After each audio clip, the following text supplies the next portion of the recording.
Esse ano, o povo pode voltar a ser presidente. Não apenas porque vai eleger um representante que olhe por eles, mas também porque vai poder sugerir as mudanças que quer para o país. Estamos lançando a plataforma Juntos pelo Brasil, um site para fazermos juntos o maior programa de governo participativo da história. Você pode sugerir propostas, compartilhar ideias, convidar os amigos, amigas, coletivos, movimentos, todos que querem reconstruir o Brasil. Assim, todo mundo pode ser um pouco Lula. Acesse e deixe também a sua ideia. Vamos juntos pelo programa de governo de Lula. Vamos juntos pelo Brasil.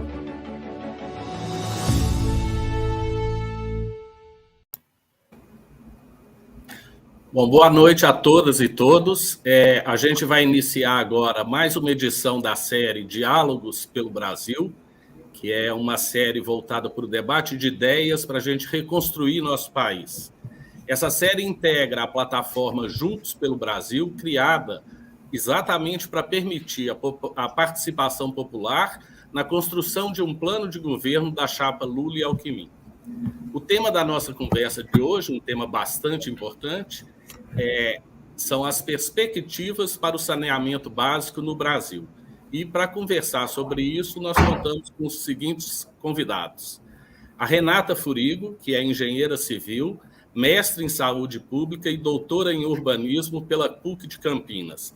E ela atualmente é a coordenadora geral do Observatório Nacional dos Direitos à Água e ao Saneamento, o ONDAS. Contamos também com a presença do Marcos Montenegro, engenheiro civil e mestre em engenharia urbana e de construção civil pela Escola Politécnica da USP. Atualmente atua como regulador de serviços públicos na Agência Reguladora de Águas, Energia e Saneamento do Distrito Federal. E é diretor nacional da ABS, a Associação Brasileira de Engenharia Sanitária e Ambiental. E temos também o Léo Heller, que é engenheiro civil e doutor em epidemiologia pela UFMG e pós-doutor pela Universidade de Oxford, no Reino Unido. E o Léo exerceu por 6 anos o destacado cargo de relator da ONU para os direitos humanos à água e ao saneamento, e atualmente ele atua como pesquisador do Instituto René Rachot. E eu sou Alex Aguiar, também sou engenheiro civil e sanitarista, e a gente vai dar início à nossa conversa aí, tratando de um primeiro tema para conversa aí dos nossos convidados, né? Desde a aprovação da Lei 14.026, que se deu em julho do ano de 2020, a gente teve no país significativas alterações na prestação do serviço de água e esgoto, que são 2 dos eixos componentes do saneamento básico. Um destaque dessas mudanças pode ser dado para empresas privadas estarem assumindo as concessões dos serviços de abastecimento de água e de esgotamento sanitário no nosso país. São os casos que a gente viu de Alagoas, do Rio de Janeiro, do Amapá. Eu gostaria que vocês nos dissessem aí como que vocês veem essas mudanças e como vocês esperam que ela impacte a vida das pessoas. Podíamos começar com o Marcos? Tá bem, Alex. Muito obrigado pela apresentação. Eu cumprimento a todos que nos assistem, e a companheira Renata, o companheiro Léo.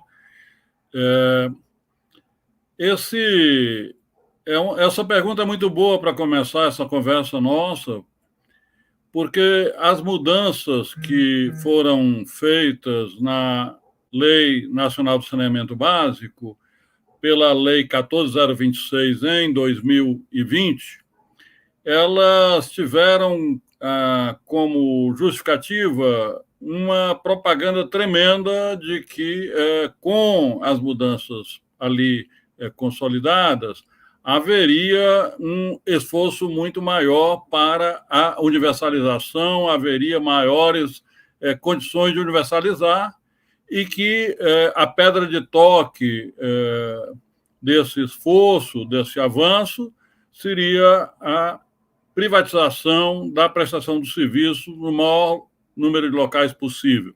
Hoje, a prestação tem como regra, como caso mais frequente, a prestação por companhias estaduais de saneamento e por serviços municipais de saneamento, e o que essa lei vem trazer é uma aposta de que os serviços prestados pelas concessionárias privadas será mais amplo e abrangerá mais gente, assim por diante. Ora, se nós pegarmos exatamente as concessões que foram realizadas com modelagem do BNDES em todo o estado de Alagoas, no estado do Amapá e no Rio de Janeiro, certo? Nós vamos ver que, segundo os dados do site do BNDES, apenas 60% da população das áreas objeto das concessões estão previstas para serem atendidas pelas concessionárias privadas. Então, nós temos 17 milhões de pessoas morando nessas áreas, nos 3 estados, Alagoas, Amapá e Rio de Janeiro, e previsão de atendimento de apenas 10,2 milhões de pessoas. Então, é uma prova indubitável de que esse esforço não está, de fato, levando em consideração a universalização. E se nós formos ver quem ficou de fora, quem são os 6,8 milhões de brasileiras e brasileiros que não foram, que não têm previsão de atendimento nesses contratos de concessão, nós vamos, sem dúvida, encontrar que a maior parte dessas pessoas mora ou em assentamentos informais, em áreas onde a moradia e o urbanismo já é precário, ou mora em áreas rurais. São exatamente nesses locais que o déficit de atendimento é maior no Brasil. Portanto, nós temos aí uma situação, certo, onde se comprova que a falácia desse modelo. Por um outro lado, um outro ponto importante também, é que se diz que o setor privado, com as concessões, traz dinheiro novo para o saneamento básico. Nesse caso, isso não é verdade. A previsão dos contratos do Amapá, Alagoas e Rio de Janeiro, dos contratos de concessão, é que as concessionárias investam 45,8 bilhões de reais em 35 anos. Agora, elas têm que pagar à vista, como outorga para o poder público que licitou essas concessões, 29,5 bilhões de reais. Ora, esse recurso, certo, vai onerar as tarifas, vai tornar mais difícil atender a todos, certo? E, em vez de estar colocando dinheiro novo no saneamento, nós verificamos que o processo está retirando o dinheiro do saneamento, porque esse recurso que é pago como outorga poderia estar financiando investimentos de melhoria e ampliação do atendimento. Então, são duas falácias que a história recente está comprovando, Alex.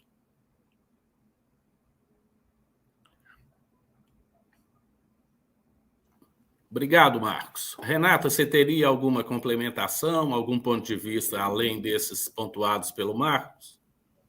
Boa noite a todos. Agradeço muito a oportunidade e saúdo aí os companheiros que estão aqui comigo nesse programa de hoje. Eu acho que o Montenegro colocou de uma forma bem abrangente aí a questão da privatização, né? A questão dessa a ideia maravilhosa que todo mundo tem certeza que vai dar certo, e a gente já conhece essa história. Essa história é uma repetição do que a gente já viveu no passado no Brasil e que o mundo já viveu, né? Então, nós temos inúmeras experiências aí que deram errado, né? Mas eu queria me concentrar primeiro nesse passado do Brasil, o esforço que foi feito na década de 70 com o Planasa, né, que avançou muito com o abastecimento de água, e onde que ele foi um desastre, né, no avanço nas comunidades, nos assentamentos precários que foram se formando com a imigração das pessoas, e deu errado porque saneamento não é feito só porque você estabelece uma regra e ela tem que dar certo independente de onde você esteja, né? O que eu quero dizer é que os lugares onde falta saneamento, eles são lugares distintos daquilo que a gente estabelece como padrão. Então, a ideia dessa privatização, de colocar rede de água, rede de esgoto para todo mundo no mesmo modelo, padronizado para o país inteiro, ele já é de cara um modelo equivocado, né? Outra questão que já é de cara equivocada é achar que todo mundo vai aceitar as soluções padronizadas de abastecimento de água e coleta de esgoto no Brasil inteiro e que o mundo vai ser maravilhoso assim que as empresas colocarem rede de coletas. Então, assim, é uma série de confusões, é uma série de falácias que não analisam os pontos que impedem o Brasil de universalizar, né? Que é justamente isso, as pessoas pobres moram nos piores lugares, nos lugares mais difíceis de se implantar infraestrutura, as pessoas que vivem no meio rural, as soluções convencionais não são convencionais para o meio rural, elas estão esquecidas nesse grande plano, né, de privatização, de universalização que se propõe aí por meio dessa nova regra. E os pequenos municípios que estão aí, são mais de 3.300 municípios que têm menos de 15 mil habitantes, as pessoas estão acreditando que vão ter rede de coleta e estação de tratamento de uma hora para outra, né? Não é assim, nós não vamos conseguir com esse mesmo modelo, já deu errado no passado e ele, infelizmente, ele vai dar errado, porque a gente não vai conseguir com o mesmo modelo, o mesmo padrão para todo mundo. Levar a rede de esgoto, que eu faço num lugar em São Paulo, querer levar o mesmo modelo para Belém do Pará ou para uma população ribeirinha é completamente equivocado. Joia, obrigado, Renata. Por favor, Léo, suas perspectivas aí sobre esse tema. Boa noite a todos. Eu penso que é muito oportuno esse debate, Alex, que a Fundação Perseu Abramo está promovendo hoje, porque numa situação de um governo progressista, liderado pelo presidente Lula no ano que vem, eu penso que a área de saneamento será uma das áreas mais desafiantes para o governo, né? Vai ser necessário, por razões que Montenegro e Renata já apontaram, né, desmontar toda uma estrutura que há 2 anos, né, vem sendo implementada no país, o que não será fácil, né? As razões para isso foram já bem expostas pelo Montenegro e pela Renata.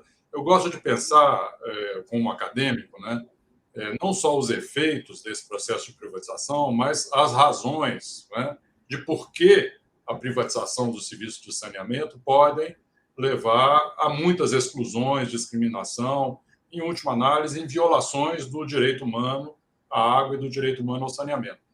Quando eu estava nas Nações Unidas, o último relatório que eu fiz, eu fazia 2 relatórios por ano, né, foi justamente sobre esse tema. Eu precisei de 6 anos para me preparar para fazer esse relatório, porque ele precisava de muito cuidado, né, no relatório. E ao fazer o relatório, pesquisar muito as experiências de privatização, os argumentos que se usam, eu pensei em um modelo conceitual assentado em 3 fatores que explicam por que é temerário, né, embarcar em experiências de privatização do serviço de saneamento. Os fatores são, o primeiro, é que os serviços de saneamento são monopólio natural, né, não existe concorrência na prestação dos serviços, o que leva a muitos desafios para a regulação dos serviços. É muito frequente haver a captura do regulador pelo prestador, que, em geral, são muito poderosos, né? O segundo aspecto é a tendência dos prestadores de maximizar seus lucros, né? Eles não se contentam em realizar lucros, eles tentam maximizar, seja maximizando receitas, seja minimizando despesas, seja os dois simultaneamente, né? E o terceiro aspecto é a assimetria que existe entre o prestador e o poder local, o regulador, assimetria de informação, assimetria de poder, assimetria no preparo jurídico, né, para discutir determinados aspectos, ajustes tarifários, etc. Então, eu vejo que isso já está acontecendo no Brasil, esses fatores, esses ingredientes já ocorrem, e de forma agravada, né? Se nós examinarmos o que já está ocorrendo nesses estados que o Alex citou, né, nós estamos presenciando dois outros fenômenos, né? Um é de oligopolização dos serviços, né? Ou seja, poucas empresas estão dominando esse mercado, o que dificulta muito. Essas empresas se cartelizam, né? Elas se organizam para argumentar mudanças de lei, mudanças de regulação, etc. E um segundo fator é o da financiarização, né? Essas grandes empresas que têm ganhado os leilões, elas têm uma parte importante do seu capital acionário dominado por fundos de investimentos, fundos de pensão, fundos de ação, e aí ocorre o que eu gosto de chamar de alienação entre o meio e o fim, né? São fundos que não interessa a eles prestar serviço de saneamento, interessa maximizar a sua receita, a sua rentabilidade nesse mercado de saneamento. Então, esse descolamento, né, entre os proprietários das empresas e a finalidade da prestação dos serviços é também muito preocupante, porque leva, de novo, a uma maximização do lucro, uma tentativa de maximização de lucro.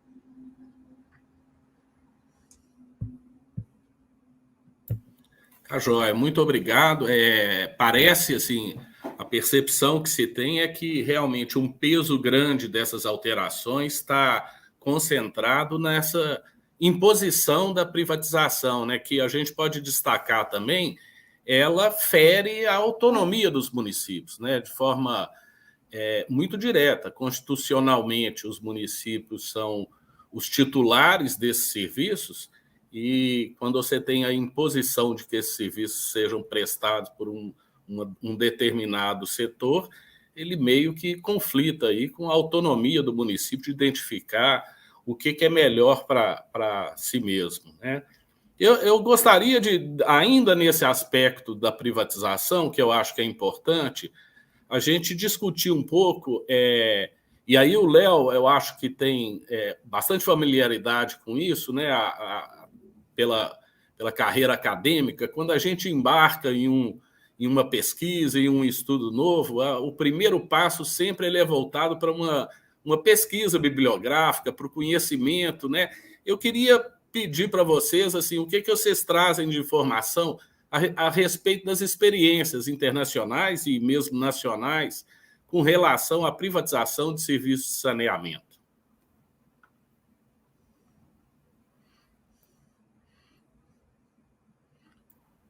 Quem fala?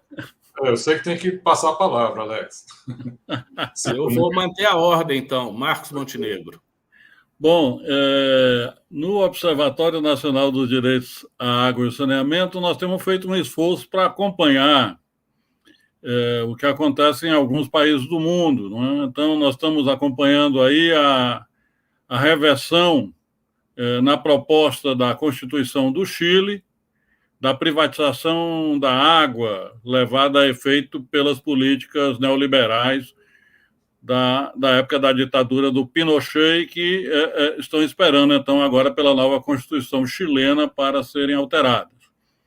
Na França, há uma tendência comprovada, inclusive em um estudo que publiquei aí no site do Ondas, um levantamento que várias regiões metropolitanas francesas estão optando, né, e tem data marcada, 2 delas para o ano que vem, por serviços prestados por autarquias regionalizadas, né? Agora, o que chama mais atenção, e eu espero que a gente não precise, aqui no Brasil, esperar 33 anos para fazer a crítica que está sendo feita à privatização dos serviços de água e esgoto realizada no governo da Margaret Thatcher, certo? E que privatizou toda a prestação dos serviços de água e esgoto, tanto na Inglaterra quanto no país de Gales. Né? Nós estamos vivendo um momento de grande questionamento, porque, além de ter aumentado muito, não é, as denúncias de poluição das águas superficiais por esgoto na Inglaterra, a ponto de a diretora da agência ambiental inglesa ter dito que a solução era prender os executivos-chefes das empresas privadas de saneamento básico. Os ingleses estão vivendo também uma das maiores secas das últimas décadas. Né? E aí se verifica, primeiro, que as perdas estão muito altas, se verifica que não foi feito investimento na melhoria dos sistemas de abastecimento de água, muito menos na construção de novos reservatórios. Esse quadro de não investimento é o contraponto de uso dos recursos das tarifas para pagamento de juros e dividendos aos acionistas, que também, Léo, lá na Inglaterra, são, em boa parte, órgãos financeiros, são fundos, não é, como você falou, certo? E, por um outro lado, de salários e remunerações estratosféricas aos executivos dessas empresas privadas. Não é? Esse tema é um tema que já está colocado aqui no Brasil. Não é? O registro de uma das empresas privadas ganhadoras de concessão, aí dessas concessões que nós falamos, que é a Aegea, o registro na Comissão de Valores Mobiliários, informa, né, que no ano de 2021 foram gastos 28,7 milhões de reais com a remuneração de 7 membros do Conselho de Administração e 4 diretores, o que dá uma remuneração total por ano de 3,6 milhões de reais por membro do Conselho ou da diretoria. Estou fazendo aqui uma média.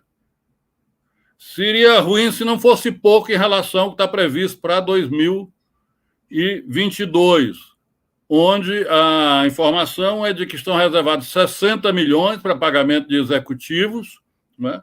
O que significa uma previsão de remuneração de cada executivo, em média, com 5 milhões de reais. Então, num país, certo, com a situação social que nós estamos vivendo, com 33 milhões, certo, de habitantes em situação de insegurança alimentar grave, certo? Imaginar que o saneamento básico está servindo, certo, para esse tipo de remuneração, dá uma ideia do que vem pela frente em termos de comportamento de empresas que têm como principal objetivo o lucro de curto prazo. Porque, como falou o Léo, certo? Esses fundos de investimento, certo? O interesse deles não é na remuneração de longo prazo, é na remuneração de curto prazo. Então, essa é a característica da financiarização. Certo? Então, nós temos que aprender com a Inglaterra, certo? E temos a convicção de que o governo Lula, certo, com o apoio da população, da grande maioria da população, vai, sem dúvida, avançar para enfrentar esses desafios e superar essas dificuldades. É evidente que os contratos que já estejam assinados, certo, terão que ser respeitados. Mas nós temos que buscar mudar essa situação, certo? Que mistifica, certo? A prestação privada como a solução de todos os males. Eu costumo dizer, e vou mais uma vez repetir, certo? A prestação privada é para o saneamento o mesmo que a cloroquina para a Covid. É remédio que mata o doente. Renata?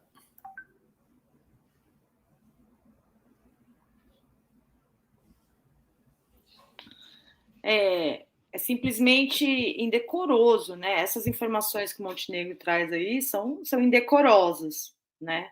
Numa situação de miséria que nós estamos vivendo, né? A gente se deparar com esse tipo de dado é realmente revoltante, né? Mas a gente precisa ficar atento não só, né, a essa questão que ele colocou no final, que nós temos que buscar essas garantias jurídicas, né, que a iniciativa privada sempre exige, que a gente entende que é importante.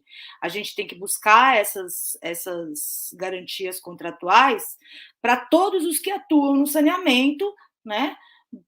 Mas, ao mesmo tempo, que eles atuem com finalidade social. É difícil a gente relacionar a iniciativa privada com finalidade social, porque, primeiro, você tem que atender a demanda da sociedade, a demanda ambiental, para depois você pensar em ter alguma lucratividade. Eu, particularmente, não consigo entender de onde vem o lucro do saneamento, que não seja da vazão do dinheiro que seria feito em investimentos para os acionistas e diretores e executivos. Eu não consigo ver outra forma.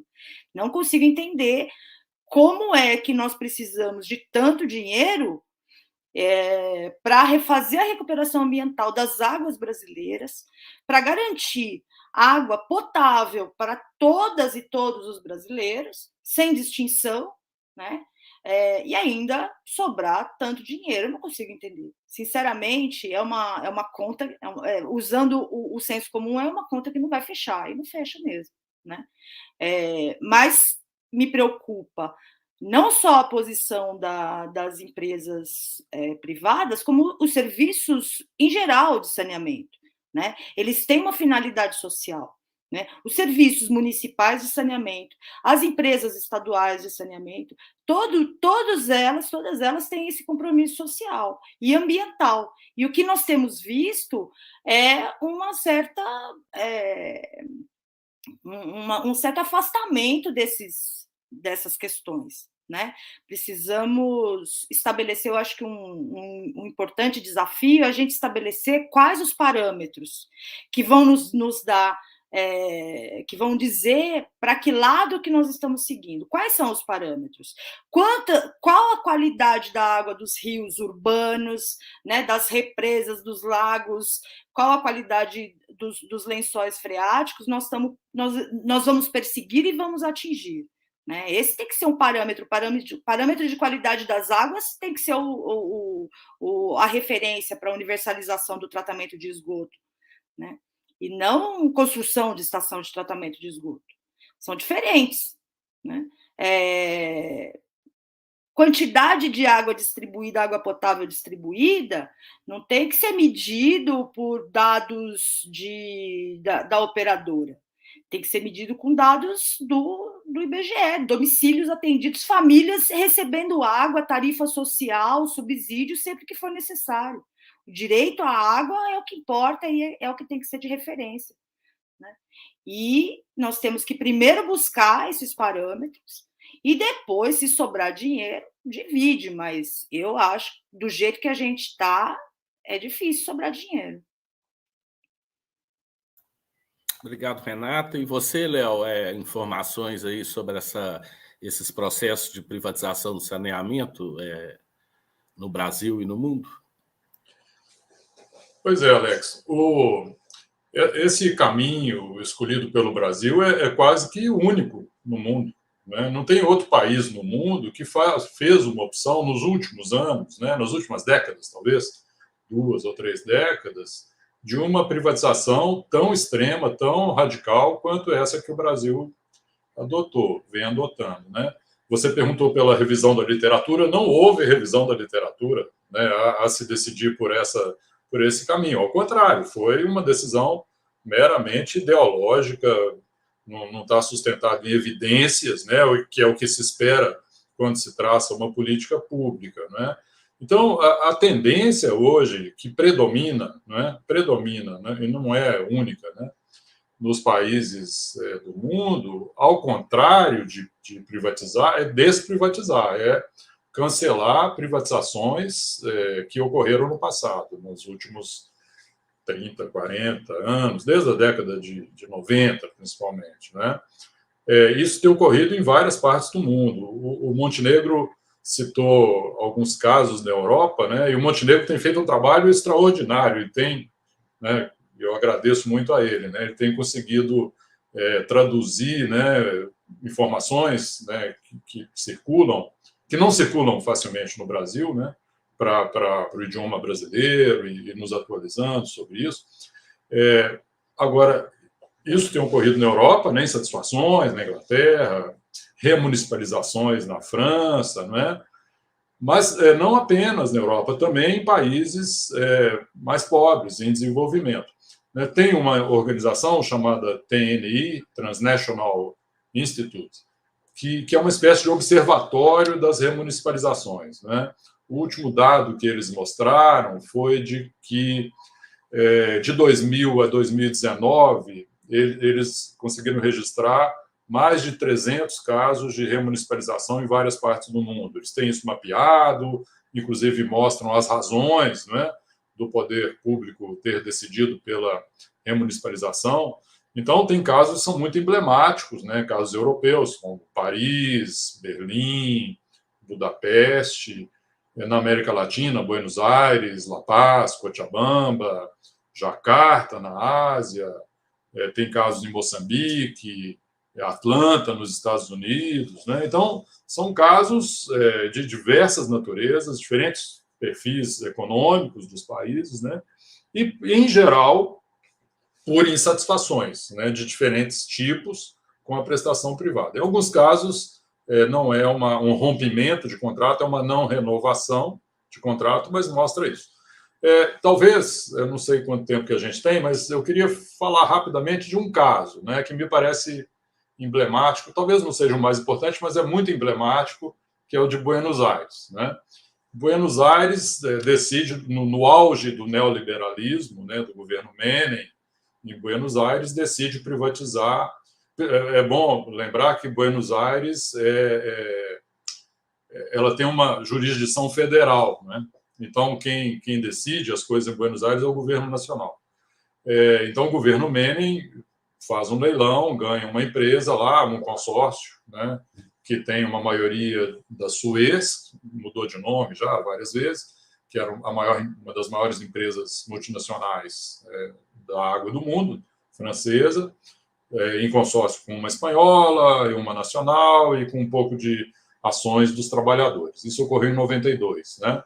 Foi considerado a maior privatização da água no mundo naquele momento. 10 milhões de pessoas atendidas. Ocorreu a privatização sem nem sequer existir uma entidade reguladora. Eu me lembro que eu fui a um evento em Mar del Plata, em 93, né, e estavam discutindo como será o perfil da entidade reguladora, um ano depois da privatização, para vocês terem uma ideia da selvageria, da barbárie, né? Bom, enfim, nos primeiros anos a empresa consegue fazer alguma expansão do serviço, alguma melhora, a tarifa caiu, a empresa começa a protestar, a reivindicar aumento de tarifa, e começa, em um determinado momento, a curva virar descendente, o serviço começa a deteriorar em vários aspectos, né? Até que em 2006, né, o Kirchner, o Néstor Kirchner, né, o então presidente, faz um decreto cancelando o contrato, né? E ele alega, nesse decreto, vários descumprimentos, né, das metas contratuais. Problema de qualidade da água, tinha nitrato em excesso na água, poluição do Rio da Prata, falta de expansão, investimento aquém do prometido e vários aspectos, né? Bem, tudo bem, resolveu o problema, né? Achamos que resolveu.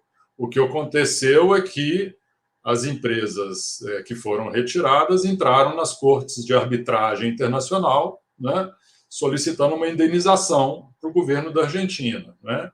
E depois de 12 anos, 12 anos é um dado um pouco... tem que relativizar, porque não foi só Buenos Aires, outras também, de outras partes da Argentina, entraram em bloco, né? A corte decide em favor das empresas. Essas cortes internacionais de arbitragem, né, elas foram feitas para proteger as empresas, proteger os investimentos, e não os países, né? E o governo argentino foi condenado a pagar uma indenização, se eu não estou enganado, de 400 milhões de dólares, né? Enfim, esse é um caso, é uma lição importante, né, porque mostra que esse é um caminho sem volta, não é? Ao se fazer uma concessão de 35 anos, como é a do Rio de Janeiro e a de Alagoas, né, não dá para arrepender no meio do caminho, não. É muito difícil arrepender. E se arrepender, romper contrato, entrar na justiça, o poder local perde, né? Em outras palavras, um governador ou um prefeito toma uma decisão para 3, 4 ou 5 governadores posteriores, né, que ficam de mão amarrada e não têm o que fazer. Então, essa é uma lição importante para os futuros governadores e futuros prefeitos. Futuros não, os prefeitos vão mudar daqui a 2 anos, né, de que tem que pensar muito antes de tomar uma decisão como essa, né, de privatizar. Muito interessante. Tem um aspecto também, né? Esse alto valor das outorgas, né? Ele quase se torna um impeditivo aí para revisões contratuais, uma vez que a indenização aí vai ser fatalmente alta pelos valores já pagos, e esse recurso, com certeza, não vai estar parado no caixa dos governos, né? Muito interessante essas colocações. Eu acho que importante para a gente discutir agora um pouco e dedicar um pouco a esse tema, né? Na visão de vocês, quais os enfrentamentos que um novo governo Lula aí vai precisar enfrentar, verdadeiros desafios, né? Para garantir que os serviços de abastecimento de água e de esgotamento sanitário eles realmente caminhem na direção da universalização, que eles passem a alcançar aquelas parcelas que foram sempre arraigadas de receber esses serviços. Montenegro. Seu microfone, por favor, Montenegro. Obrigado. Acho que o principal desafio é desnaturalizar as diferenças no atendimento. Nós temos um país profundamente desigual e esses últimos anos de neoliberalismo aguçaram essas desigualdades, certo? Empobreceram a população e deixaram os super ricos mais super ricos ainda. Certo? E as dificuldades ou os desafios maiores que, no nosso entendimento, nós devemos enfrentar é atender a população moradora das periferias das grandes cidades, moradoras de assentamentos informais, moradoras de áreas onde a água ou o cano não chega, ou chega só o cano e pouca água chega, certo? Atender a população rural, certo? Que é onde está boa parte também do déficit, certo? O déficit na campanha pela privatização, pela aprovação da Lei 14.026, pouco se falou que uma parte significativa do déficit atual é na área rural e a política atual não está dando a menor pelota, a menor prioridade para a população rural. O Programa Nacional de Saneamento Rural, parte integrante do Plano Nacional de Saneamento Básico, certo? Preparado no governo anterior, está engavetado praticamente, certo? A não ser pelas... o que o saneamento rural vê de verba depende aí das emendas, é moeda de troca no favorecimento político. Temos que encontrar uma maneira também de priorizar o atendimento das pequenas cidades. E o nosso desafio é exatamente democratizar a gestão regionalizada que as mudanças na lei do saneamento trouxeram, né? Dar espaço para que os municípios possam, de fato, chegar a um acordo junto aos governos estaduais de quais são as prioridades. Em última instância, e aqui eu me refiro a uma trágica, mas feliz expressão do professor Aragão, lá do Rio de Janeiro, quando disse que a situação atual é de bullying legal das companhias estaduais de saneamento. Tá? As companhias estaduais de saneamento, pelo mercado que representam, certo? Elas são o principal alvo da política de privatização. Estão sofrendo todo tipo de abuso no sentido de desestabilizá-las, certo? Inclusive de campanha direta com os prefeitos para retirarem os municípios a prestação do serviço de água e esgoto dos seus municípios. Certo? Não que não tenha muito o que ser feito e cobrado das companhias estaduais. Certo? Situações de prestação de serviço inadequado se generalizam no país. E, por um outro lado, certo? Nós temos abusos que reproduzem, de certa maneira, uma gestão privada em companhia estadual, como é o caso do que foi pago recentemente de juros e dividendos aos acionistas da Companhia de Água e Esgoto de Minas Gerais, a Copasa. Certo? Nós tivemos uma situação inacreditável. O governo do estado de Minas Gerais resolveu pagar juros e dividendos aos acionistas maior que o lucro da companhia no exercício de 2021. Isso é um verdadeiro assalto, é um verdadeiro descalabro que só pode ser imaginado realmente numa situação onde o governo estadual trata a companhia, certo, como a geradora de caixa para o seu tesouro e não como uma empresa estatal responsável pela prestação do serviço de água e esgoto em todo um estado grande como é o estado de Minas Gerais. São também nossos desafios, tá? Resgatar todos os mecanismos e incentivar a participação e o controle social. Coisa que o governo Bolsonaro deixou de fazer. Eu tinha prometido que não falaria no inominável aqui, certo? Mas, enfim, quando a gente tem que denunciar que o Conselho das Cidades, órgão de gestão da política urbana, da política de mobilidade, da política de saneamento, de participação da população, da sociedade organizada, foi desmontado, certo? Em uma das primeiras medidas desse governo. Então, são questões importantes também, e o que nós precisamos fazer é, de fato, resgatar também o financiamento, né? Reorientando o BNDES, que hoje é uma agência de privatização, né? Para que ele possa financiar o atendimento da população mais carente e colocando a Caixa Econômica no mesmo caminho como gestora que é do Fundo de Garantia por Tempo de Serviço. Com esses recursos, nós podemos fazer muito. E na medida em que realmente se organize a máquina pública, certo? Se acabe com o orçamento secreto, certo? Nós teremos condições de fazer investimentos públicos com muito melhor qualidade.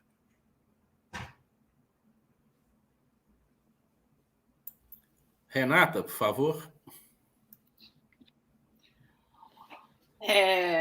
Complementando, né? Tentando complementar o que o Montenegro coloca, né?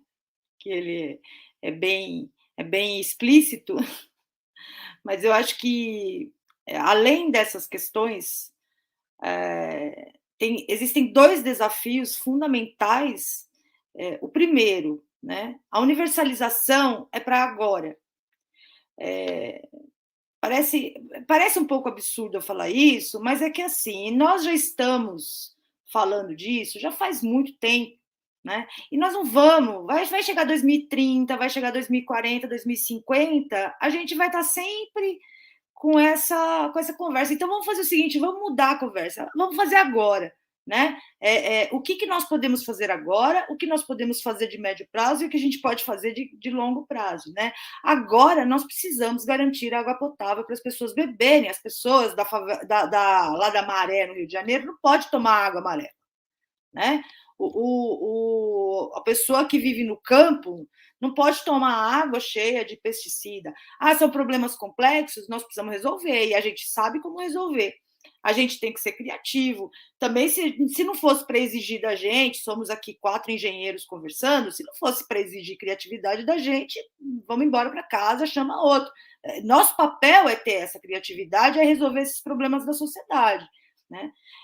Então, não existe solução mágica, mas existe um esforço, existe um conhecimento acumulado de todo mundo, né? Então, essa minha fala, ela me leva a colocar o seguinte, cooperação, né? O desafio é cooperar. Não é uma cooperação burocrata, uma cooperação na formalidade do termo, é uma cooperação da sociedade, é um pacto social, né? Em que as pessoas mais simples, as pessoas mais pobres, elas serão ouvidas e elas serão respeitadas, né? Em que o saber popular, né, o saber tradicional, ele se alia ao saber técnico, né, para encontrar as melhores soluções. E as melhores soluções, elas vão vir, né, desde que haja isso. E para isso é o que o Montenegro falou, tem que ter participação, tem que ter controle social, tem que ter envolvimento de todo mundo, né? Não é um grupo de engenheiros que vai dar a solução, não é um grupo de arquitetos que vai dar a solução. Nós temos problemas integrados, problema dos assentamentos urbanos, informais, eles são integrados, você não resolve só uma coisa ou só outra, existem problemas de moradia, existem problemas de drenagem, existem problemas de risco, né, que tem que ser tratados de uma maneira integrada, né? Mas as pessoas precisam de água hoje para beber, e elas precisam ter o esgoto afastado e tratado, né? Sob risco de ficarem doentes, terem que faltar no trabalho porque tem que ir no médico tratar uma diarreia, enfim, né? As crianças não vão na escola, tudo mais, tudo isso que a gente já sabe, né? Então, assim, são sistemas integrados, mas que não é da academia, não é da engenharia, não é só de um, é da sociedade, e a gente tem que ter essa cooperação, tem que ter esse envolvimento. Os municípios, eles têm que assumir, de fato, seu papel de titular do serviço de saneamento, né? Assumir e colocar a sociedade local para discutir esses problemas, e tudo isso é um desafio enorme para o governo federal, porque ele que tem que fazer esse arranjo, essa mobilização, né, essa organização tem que ser fomentado pelo governo federal e os governos estaduais. Os governos estaduais, eles têm que ter uma política de saneamento. O estado de São Paulo não tem uma política de saneamento, né? Tem a Sabesp, é diferente de ter uma política estadual de saneamento, né? A Sabesp e o resto, não pode, né? Tem que ser uma política estadual e o estado fomentando os municípios e cobrando dos municípios a ação para que se atinja a universalização.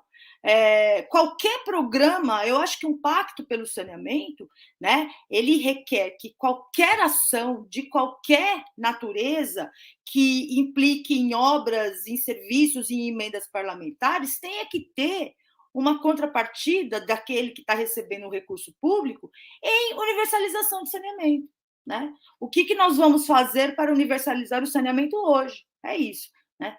O outro desafio, para concluir, é que devemos assumir de uma vez por todas que estamos numa emergência climática, e isso requer uma outra postura.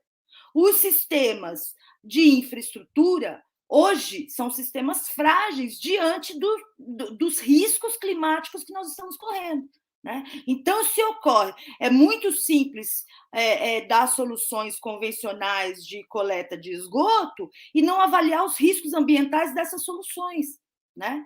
Então, eu vou citar o exemplo recentemente de um coletor-tronco da Sabesp, em São Paulo, que foi atingido por uma máquina numa obra do metrô, né? Enquanto todo mundo olhava o buraco, que tinha feito, né? E se indignava com a empreiteira que fez o buraco, todo aquele esgoto estava correndo para o Rio Tietê. Né? E alguém calculou esse risco? Alguém calculou esse prejuízo ambiental? Não se calcula. Então, nós precisamos mudar de postura. E aí, somos nós técnicos, definitivamente, temos que admitir essa realidade nos nossos projetos, nas nossas ações, nos nossos discursos. Né? Então, eu acredito, não é fácil, estamos num momento muito difícil. O futuro presidente Lula, ele vai ter trabalho, mas, né, ele vai conseguir essa coalizão, essa cooperação da sociedade. Obrigado, Renata. Léo, por favor, suas observações aí sobre os desafios que se mostram aí para um novo governo Lula. Pois é, eu comecei na primeira resposta a dizer que era importante esse debate porque um dos temas mais desafiantes para o próximo governo Lula, a partir de 1º de janeiro, é exatamente a área de saneamento. Né? Por quê? Porque a mudança foi muito estrutural, né, no setor, com a lei, e já está fazendo muitos efeitos. Né? Eu penso que a primeira medida, né, necessária é uma clareza, né, por parte das forças progressistas que apoiam o governo Lula de que o modelo de privatização não vai levar a nada. Ao contrário, né, vai levar a um desastre no setor de saneamento. Né? É interessante a gente pensar que o governo federal ele tem muitos papéis, muitas responsabilidades na área de saneamento, mas não tem todos os meios. Né? Os meios estão muito no nível dos municípios e, em alguns casos, dos estados, né? Das agências reguladoras, que não são federais. Né? Mas o governo federal tem responsabilidades. Só para ficar em um exemplo, é o governo federal que assume um compromisso com os ODS. Né? E o compromisso com os ODS fala em universalizar água e esgotos em 2030.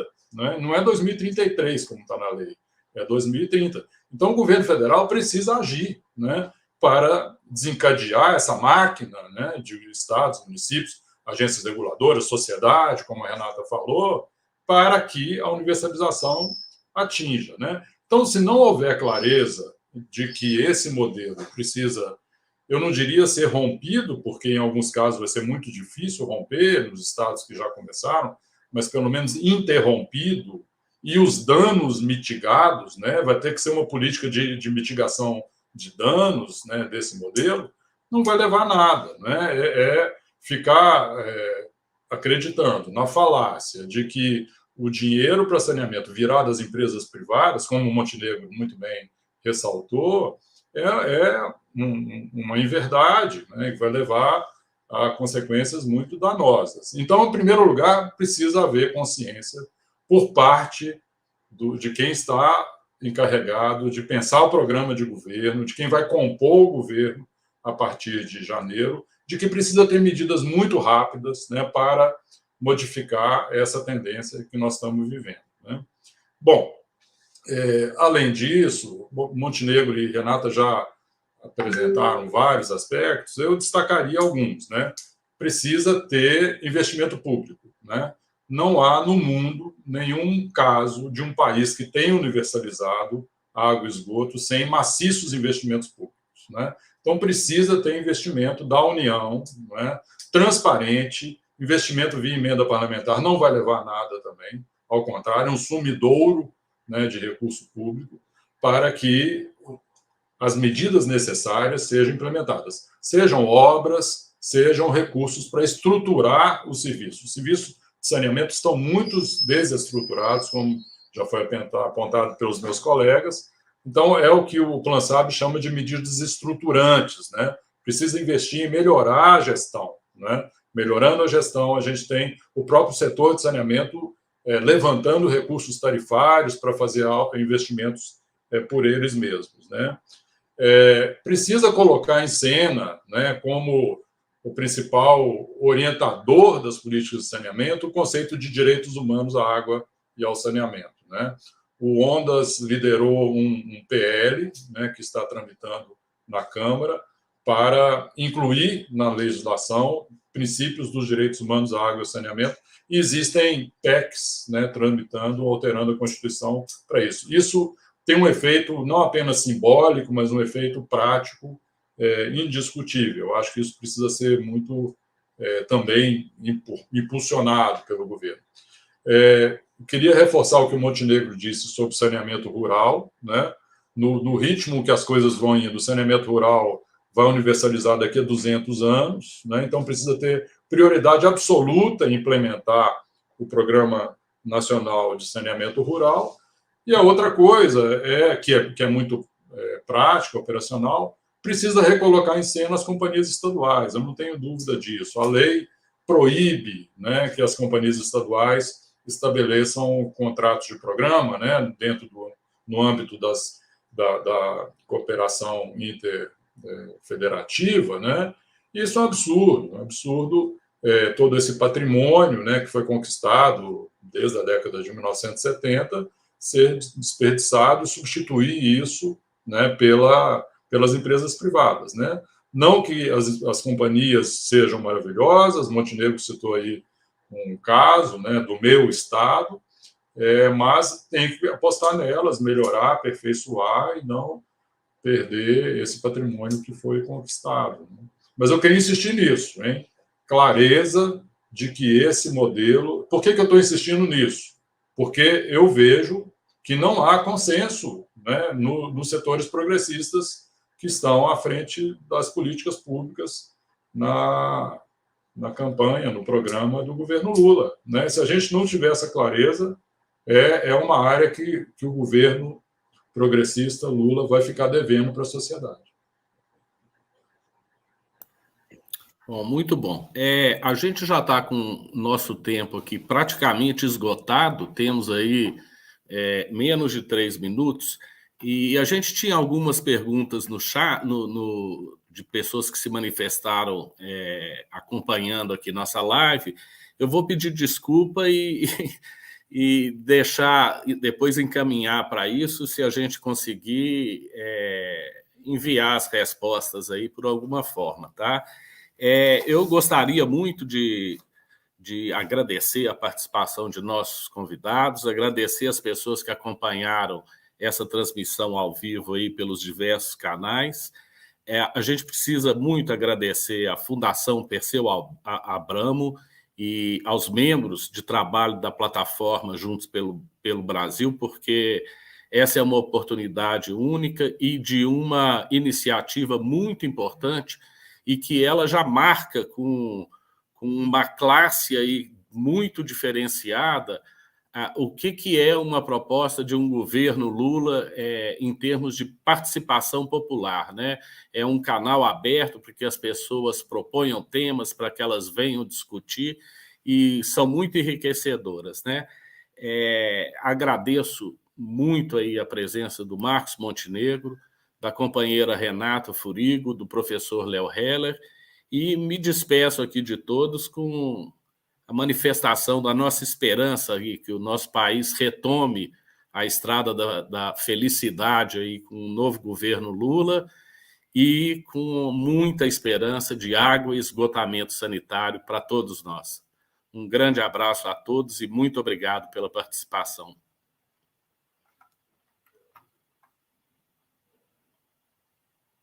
Esse ano, o povo pode voltar a ser presidente. Não apenas porque vai eleger um representante que olhe por eles, mas também porque vai poder sugerir as mudanças que quer para o país. Estamos lançando a plataforma Juntos pelo Brasil, um site para fazermos juntos o maior programa de governo participativo da história. Você pode sugerir propostas, compartilhar ideias, convidar os amigos, amigas, coletivos, movimentos, todos que querem reconstruir o Brasil. Assim, todo mundo pode ser um pouco Lula. Acesse e deixe também a sua ideia. Vamos juntos pelo programa de governo de Lula. Vamos juntos pelo Brasil.